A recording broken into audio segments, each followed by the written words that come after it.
王婶给我介绍相亲对象，唯独隐瞒了一件事：女方尸体微凉。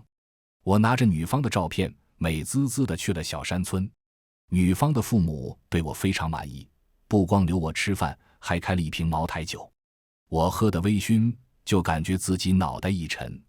等我在睁眼的时候，自己在一个漆黑的空间中，外面还有咚咚咚的声音，应该是在钉棺材板。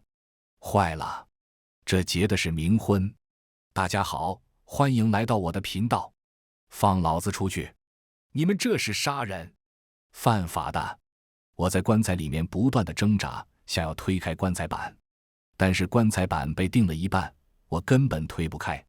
外面的人似乎听不清楚我的声音，但棺材里格外寂静，我能听清他们的话。这小子脑袋上挨了那么重一下，竟然还活着，可能这小子做啥伤天害理的事儿了。这被打死和被活埋可不是一个滋味，我心都凉了。这些人就是有预谋的，看来无论我怎么说，都不太可能让他们放我出去。我尽可能地放缓呼吸，节约空气。这棺材里的空气不多，要是缺氧了，更没可能出去了。外面叮叮当当地敲了一会儿，就没了动静，估计是钉完了棺材板，开始埋土了。我不断地想着自己到底应该怎么办，还没听说有谁被活埋了还能不死的。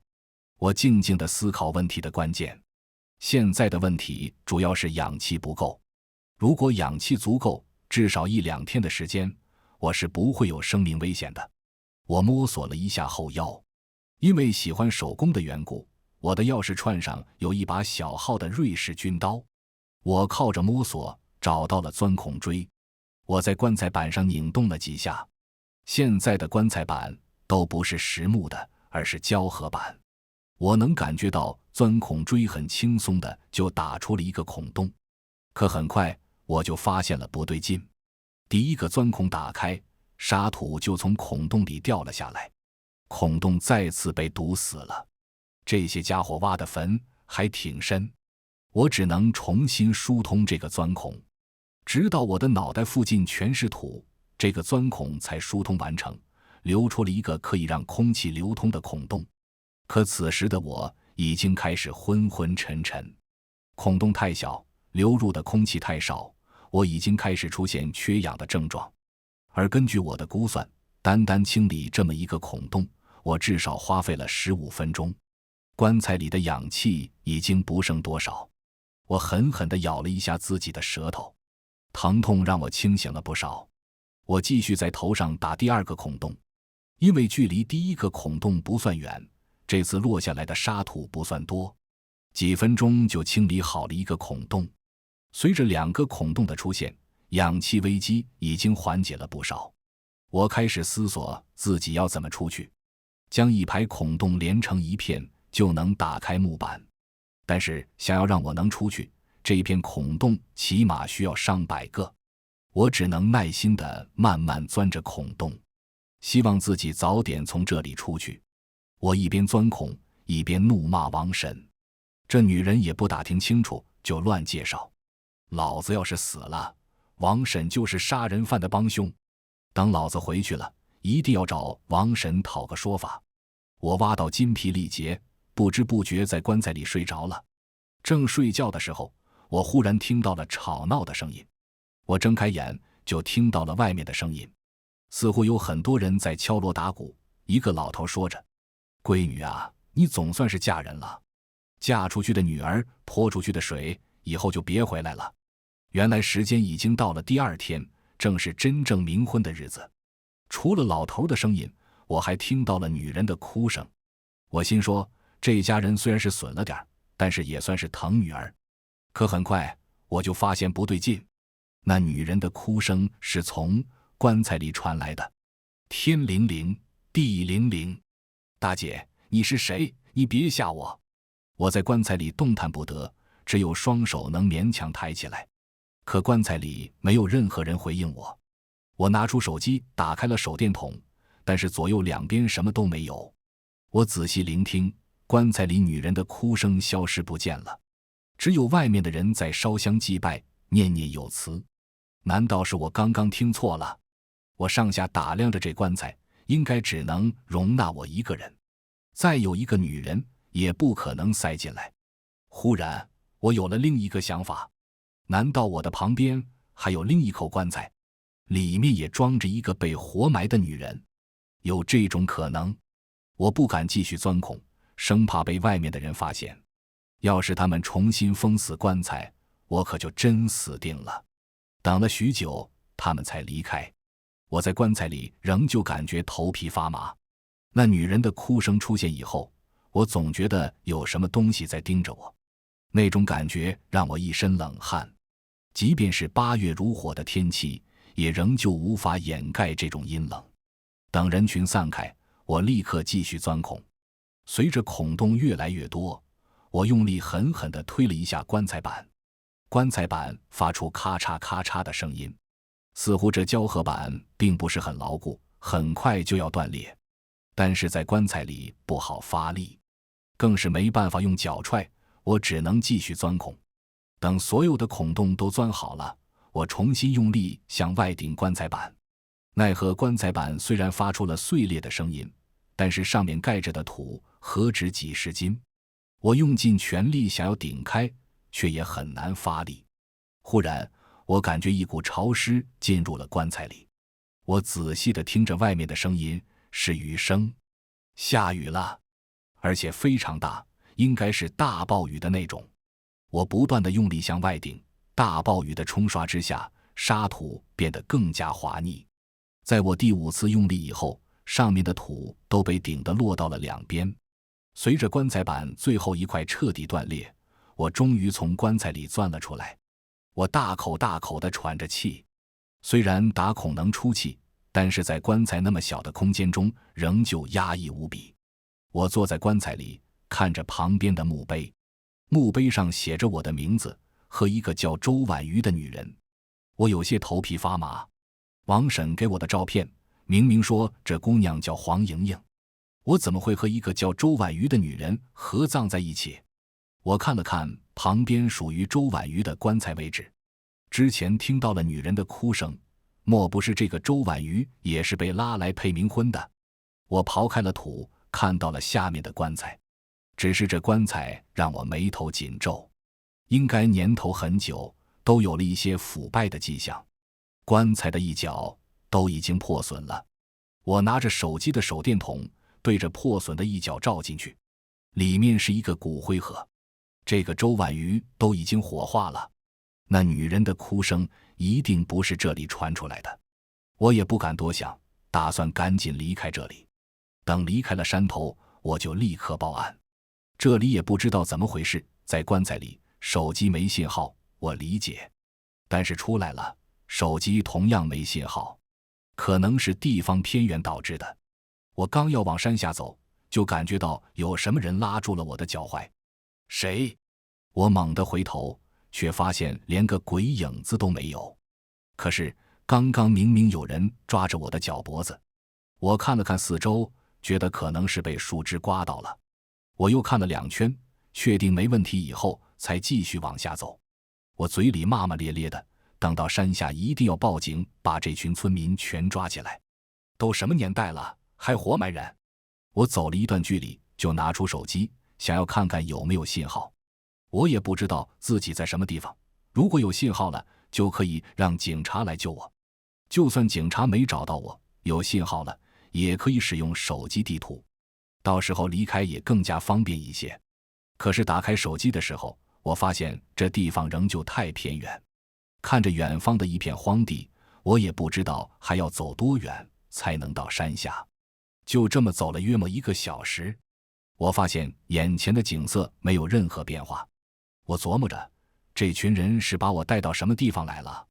这山沟子里面不认识路，还真不容易走出去。索性我将一块石头丢在路中间，等下要是还看到这块石头，那就是我走错路了。我继续向外走，可是走了半天，虽然没看到石头，但是四周的景象还是没有变。我开始疑惑起来，就算是人走的没有车子快，但是也不应该这么远啊。按照时间推算，他们打晕了我，就应该立刻来这里活埋我。我醒来的时候，也就过去了2-3个小时。他们能有半个小时开车的时间就不错了，怎么可能现在4-5个小时都走不出去？这种土路，车子也不可能开得太快。我实在走不动了，2天没吃饭，还打通了棺材板，体力实在是支撑不住了。我靠在路边，想看看手机会不会有信号了，但是手机仍旧没有信号。关闭手机屏幕的时候，我不小心碰到了拍照按钮，手机的摄像头出现了。我刚要关闭摄像头，就觉得冷汗直流。摄像头上的人脸识别小方框不断的出现，似乎我就在人潮之中，旁边是一个个人穿行。这手机是不是坏掉了？可下一秒，一个人脸识别的小方块飞快地向着我靠近。在靠近到我身边的一刻，我能明显感觉到有人撞了我一下。等我回过头去找身边人的时候，却惊讶地发现什么也没有，手机屏幕里的人脸识别也无效了，似乎什么都没发生。可我的脸色更加难看了，因为我的身后就是那块摆放在路中间的石头。这难道就是传说中的鬼打墙？要真是这样，我根本没可能走出去。我抬着头看向了天上的月亮，此刻我也注意到了问题。我走了这么久，天上的月亮始终没变。是我的眼睛有问题，还是感觉有问题？难道我根本没有走这么远？我感知了一下自己的双脚，按理说走这么久的山路应该很累，但是现在我的双脚并没有那么劳累的感觉，看来应该是我被什么东西迷了眼。刚刚丢下了石头，就在原地发呆，而此时我的手机却有人打了过来，电话上显示的名字竟然是周婉瑜。我吓得魂飞魄散。周婉瑜不就是那个骨灰罐子的主人吗？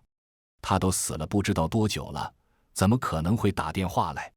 何况我也根本不认识他，怎么可能会有他的联系方式？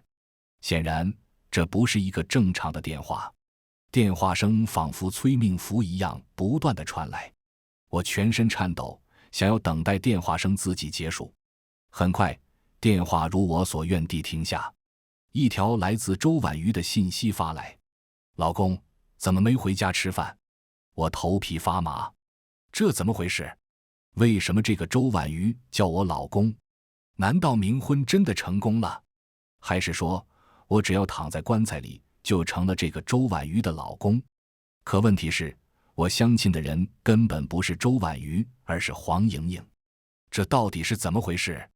我不断地回想到这个村子里的时候，接待我的老头到底说了什么。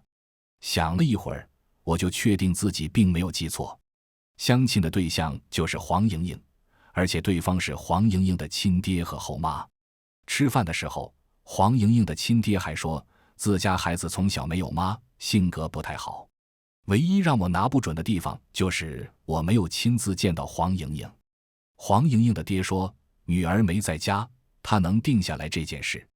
我琢磨着，要是单纯为了弄死我，给女儿配冥婚，也不至于大动干戈。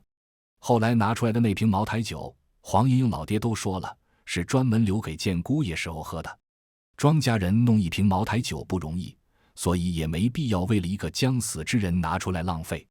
所以这里面肯定有什么事情是我不知道的。还有就是这个周婉瑜，这个女人到底是谁？她和黄莹莹到底有没有关系？这些问题都将成为救命的关键。但是现在看来，我觉得周婉瑜是不是要杀我还存疑，因为鬼杀人不需要理由，她真的想要杀掉我，直接动手就行，没必要吓唬我。我索性大着胆子给周婉瑜回了一条：你到底是谁？周婉瑜给我回复：我们在一起7年，你真的忘了我吗？我有些蒙圈，7年，自己谈过那么久的恋爱吗？可是这个女鬼没理由骗我啊。我索性不纠结这个问题了，改问：你是人是鬼？周婉瑜回复我：2017年7月18日，我的忌日。我咽了一口唾沫，但是忽然我觉得这个日期非常眼熟，似乎在什么地方见过。2017年，我大4那年。这一年的确有很多重要的事情发生，但是我却不记得到底发生什么了。记忆有些混乱，可能是距离当初的时间太远了。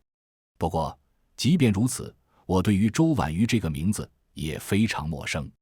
我想要继续发送信息的时候，却发现已经找不到周婉瑜的消息。而此时，山底下又出现了敲锣打鼓的声音，一队人马走了上来，带头的就是黄莹莹的爸爸。他看到我出现在这里，愣了一下：“小子，你咋在这儿？”我气得一把抓住了老头的衣领：“你骗老子去配冥婚，是想问老子为啥没死吗？”老头愣了：“什么冥婚？老子家10几年都没死过人了，配什么冥婚？你们 TMD 把老子活埋了，当老子不知道？”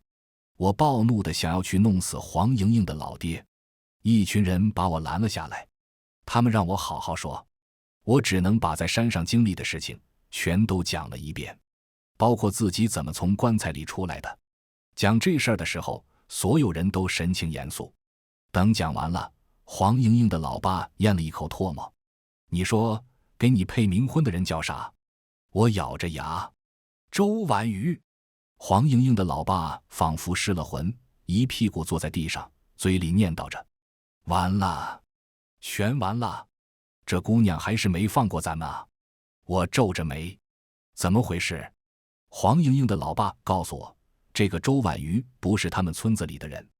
许多年前，有一个叫周婉瑜的女人死在了他们村子里。后来，为了报复这村子里的人，就出来作祟。好多想要结婚的人都会被报复。后来，村子里的人找了一个风水先生给看事儿。先生说，周婉瑜的冤魂哭诉，说是本来好好上大学，但是为了钱，给人配了冥婚。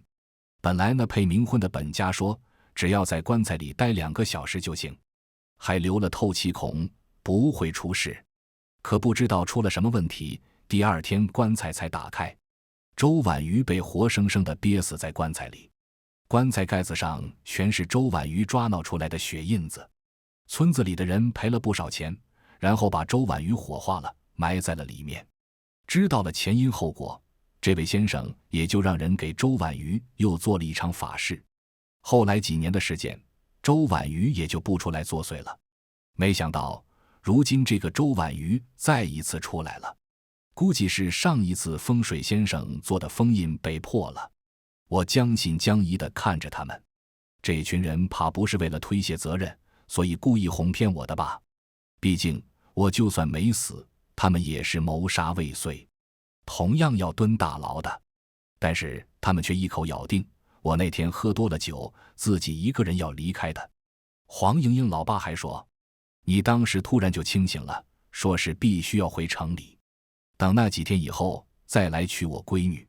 我这一等就是3个月，找不到你，可不就得把闺女嫁别人了？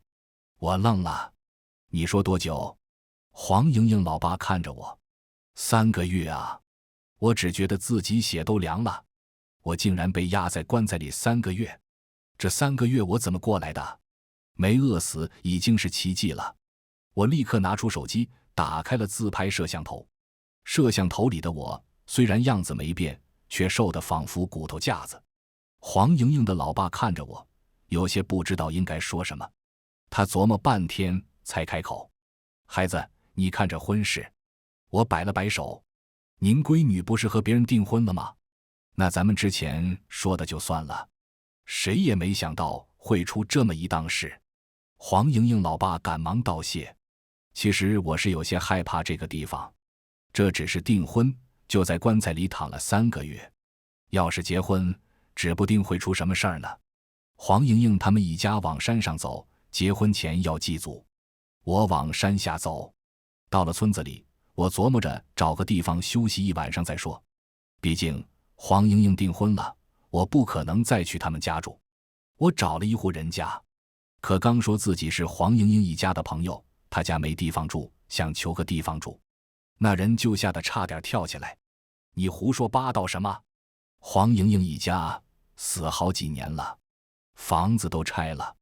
那人一指旁边的废弃小楼，那不就是当初我和黄莹莹老爸喝酒的地方吗？怎么会？我当初去的是不是黄莹莹家？我赶忙拿出了手机，想要报警。可是我想了想，不对劲，这事儿报警也说不明白。我到底在棺材里待了多久？要活埋我的是人还是鬼？甚至连这里的邻居我都觉得面生。想了半天，我想到了另一个关键人物王婶，他给我介绍的相亲肯定知道原因吧。我把电话打过去，电话响了很久，王婶才接。可是电话的另一边全是滋啦滋啦的电流声，我根本听不清王婶说什么。我不断地询问，王婶，你给我介绍的相亲对象是不是叫黄莹莹？我问了几遍，但是仍旧听不清王婶的话，我只能挂断了电话。我想了想，又问那个村民，那你认不认识周婉瑜？村民用怪异的目光看着我，你到底是谁？我想了想，只能把自己遇到的事情告诉村民。他的眼神中带着惊讶，最后才开口，你还是去村委的刘瞎子家看看吧。我皱着眉头，不知道应该说什么。到刘瞎子家的时候，他家一片黑。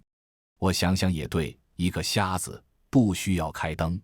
我进门的时候就听到了刘瞎子说话，别走大门，你不是人。我愣了一下，这瞎子怎么还骂人？不过听村民的话，这刘瞎子应该是有说道的，我也就不敢继续走大门，而是从旁边的一个小门进去。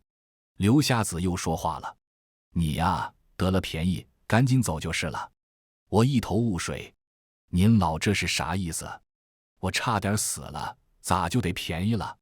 刘瞎子哼了一声，你早就该死了，现在逆天改命，以后顺风顺水，你还有什么不知足的？我更不理解了。刘瞎子却闭口不言了，我只能委屈巴巴地把自己的遭遇讲给刘瞎子听。刘瞎子却在听完了我的故事以后，发出了一声感叹。他解释给我，虽然不知道出了什么问题，但是你的确该死。那个配冥婚要被活埋的人就是你，可是不知道什么原因，你从棺材里面活着走了出来，又赶上了下雨，乌云遮盖了天眼，你就逆天改命了。这话说得玄乎，但是他却告诉我，逆天改命是真的。以前真的有大师这么做过，把本该死的人埋在土里，再做一场法事，欺骗天眼。等到下雨的时候，阴云密布，天眼被遮蔽了，人再从土坑里出来，赶紧离开。天眼就觉得人已经死在了土坑里，从此这人百无禁忌，做什么事情都是偏财，一辈子衣食无忧。不过这事儿几乎没有成功的，可没想到在我身上却阴差阳错的成了。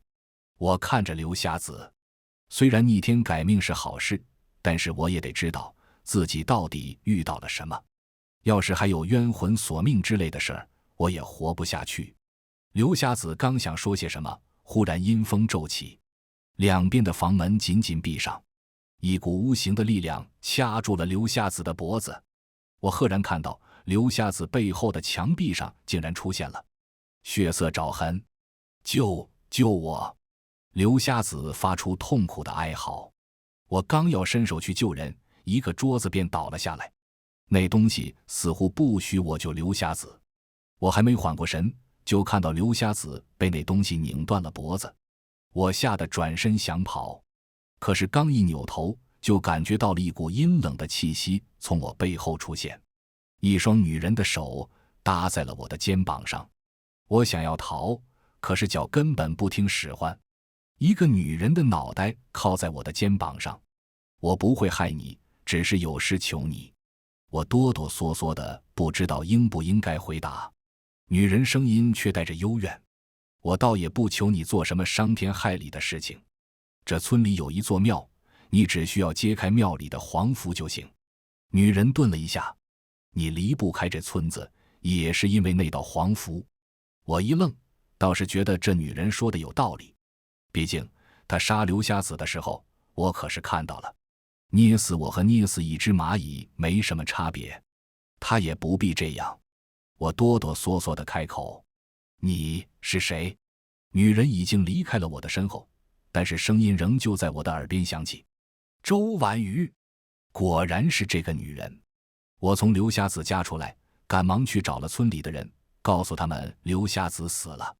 不少人怀疑是我做的，但是看了刘瞎子的死法，我的嫌疑就被排除了。谁的力气也没大到可以将一个人的脖子捏得粉碎。村长问清了我看到的一切，我就随他去了家里借住。只不过我并没有说起周婉瑜的事情，因为相比于周婉瑜，这个黄莹莹一家才有更多的谜团。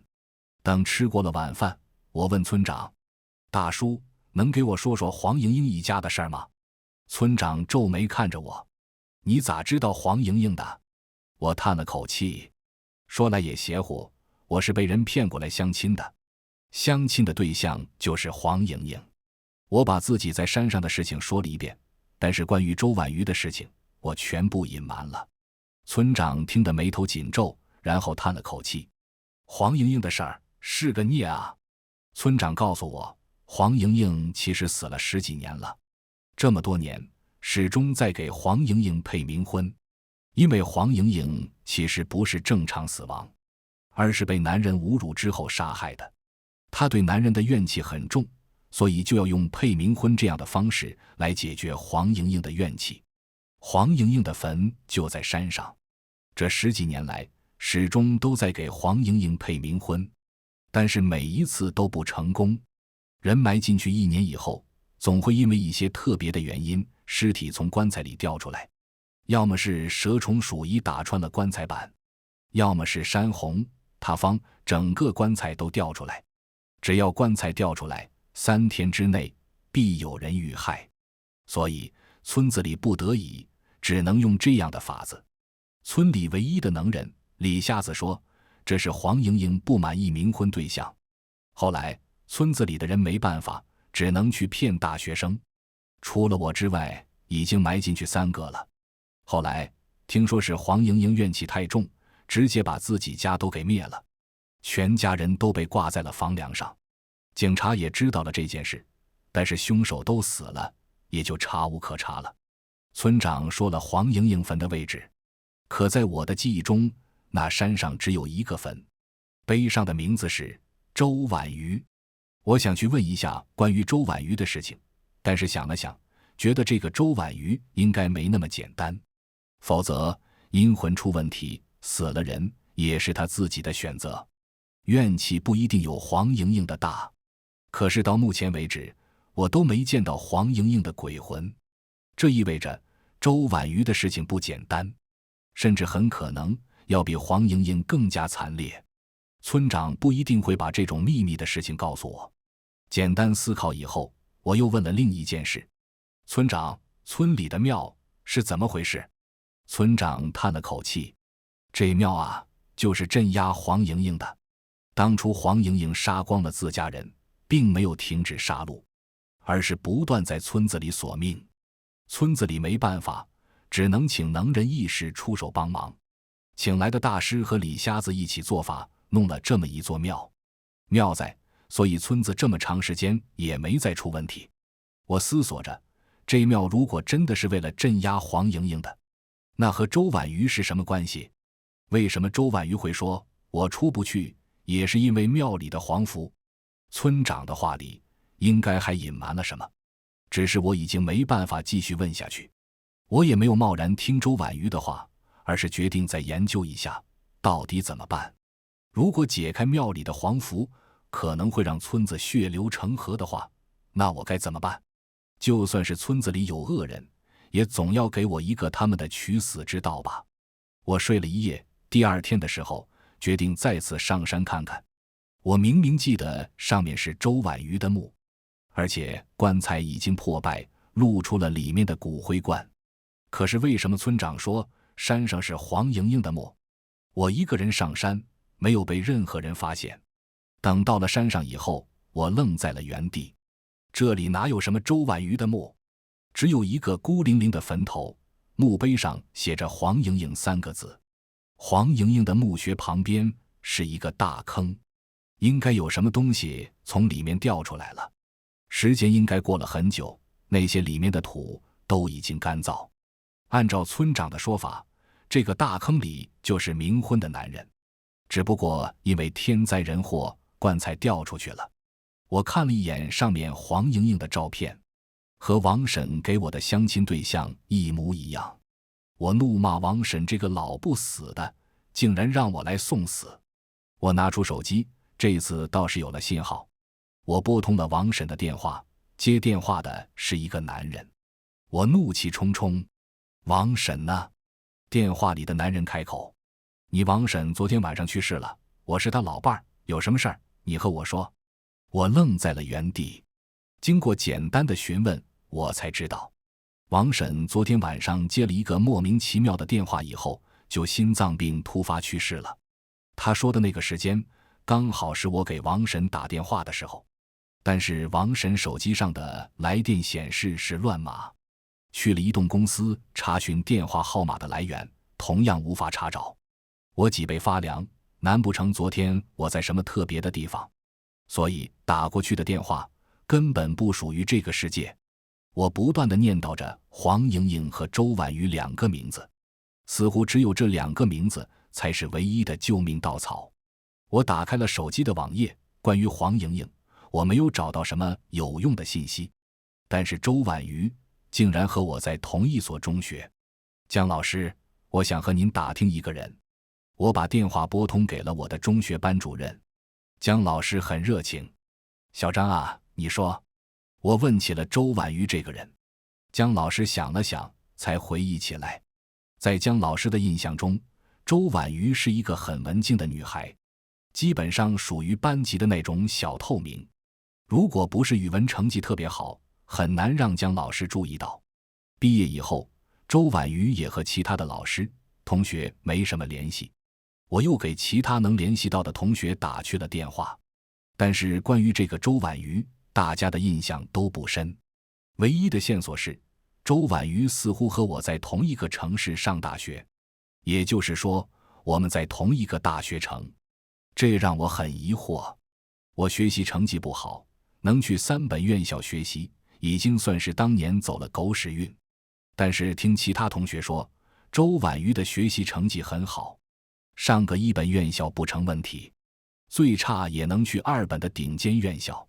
可我们大学城全都是3本院校和专科院校，他来这里干什么？周婉瑜像是一个谜。我从山上回来，和村长聊天的时候，却知道了一件事：黄莹莹的最后一次冥婚是在2017年，这个日期和周婉瑜的忌日很接近。难道黄莹莹和周婉瑜之间还有什么联系？可是在了解黄莹莹以后，我又有些不解了。黄莹莹并没有去过我们的大学城，而且黄莹莹应该也和周婉瑜没有其他的关联，这让我更加好奇，山顶上的坟、村里的庙到底都是怎么回事。等到晚上睡觉的时候，我一个同学给我发来了一张周婉瑜的照片，照片上的周婉瑜还是中学时的样子，看起来非常清秀，不是我们班级的。我总觉得这个女孩非常眼熟，但是想不起来。还有就是周婉瑜说的7年是什么意思？我并没有谈过那么久的恋爱，以及周婉瑜还叫我老公，我也并没有结婚，否则怎么会来这里相亲？还有就是王婶到底认不认识周婉瑜？她知不知道这是一起冥婚？我拿起手机翻看和王婶的消息，可是让我震惊的是，王婶的消息和我的信息之间竟然不一样。我的信息后面标注的时间是2025年某月某日，而王婶给我的信息后面标注的时间是2017年某月某日。我吓得从床上坐了起来，我赶忙拨打王婶的电话。王婶的老伴儿接了电话：小张啊，又有什么事儿？我问了一句。那个王婶之前给我介绍对象，我想看看王婶手机里还有那个女孩的联系方式没。她愣了一下：你王婶身体不好，已经很多年不给人介绍对象了，手机里怎么会存小女孩的联系方式？我又追问了一句，大概什么时候不给别人介绍的？王婶老伴儿想了想，就17年那场大病以后，你王婶说自己造孽了，以后不介绍这事儿。我挂断了电话。王婶看来事后知道的冥婚这件事，估计是以为我已经死了，所以接到我的电话，以为是冤魂索命，给吓死了。可是我明明是2025年遇到了相亲这件事，这消失的8年哪儿去了？